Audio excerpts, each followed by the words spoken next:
Hello guys, 2015 Dodge Charger. Ang problema ay hindi nagka-crank, hindi nag-i-start. Walang ilaw sa instrument panel at saka sa display guys.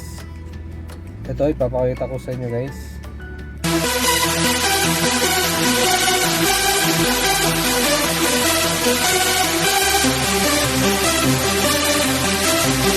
Sa instrument cluster na minsan ay ayaw umilaw.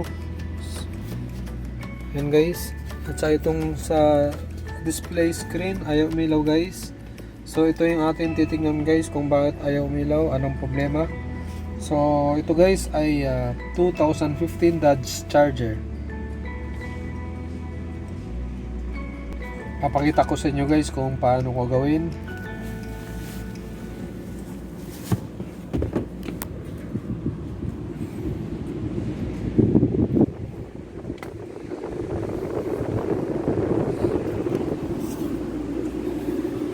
So guys, ito yung mga harness malapit sa battery guys. Nakita nyo guys, may mga acid siya. So ito yung dahilan ng kanyang hindi nag-i-start, hindi nagka-crank, nawawala ang ilaw sa screen, sa harap.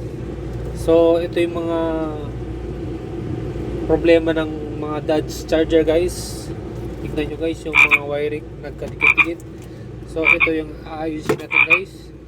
Kung may mga putol na wiring ay aayusin natin, pagdugtungin natin.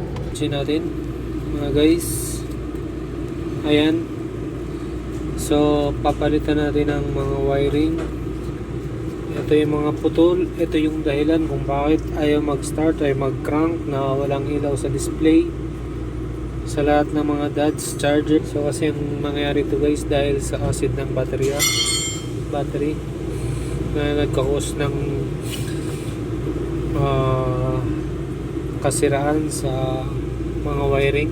Ng harness guys ay battery, so kaya madaling masira ang wiring nito guys dahil yung acid na nanggaling sa baterya.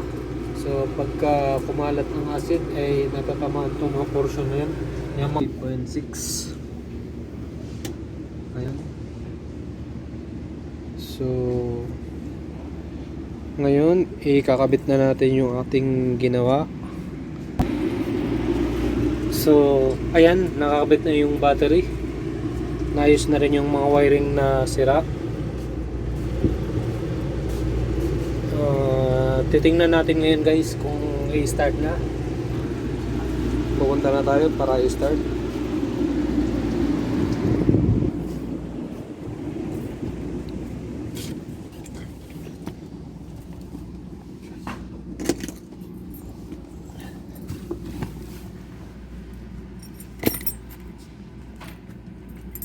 Ito yung kanyang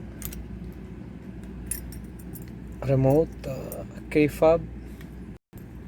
So titingnan natin kung gumagana yung, ayan, gumagana yung kanyang center lock. So ignition on. Ito push button. Ayan.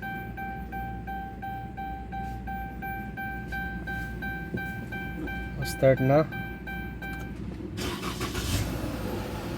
Ayan guys.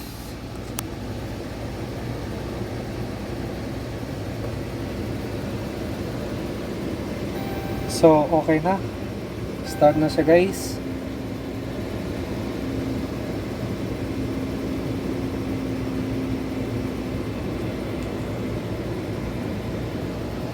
Ayan. So ito yung automatic transmission.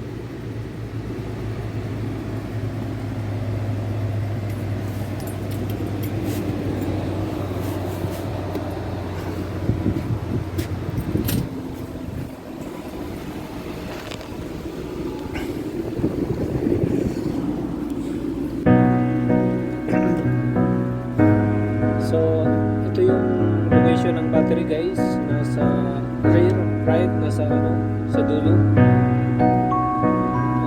Ito naman yung kanyang spare tire, dito nakalagay yung kanyang spare. Pag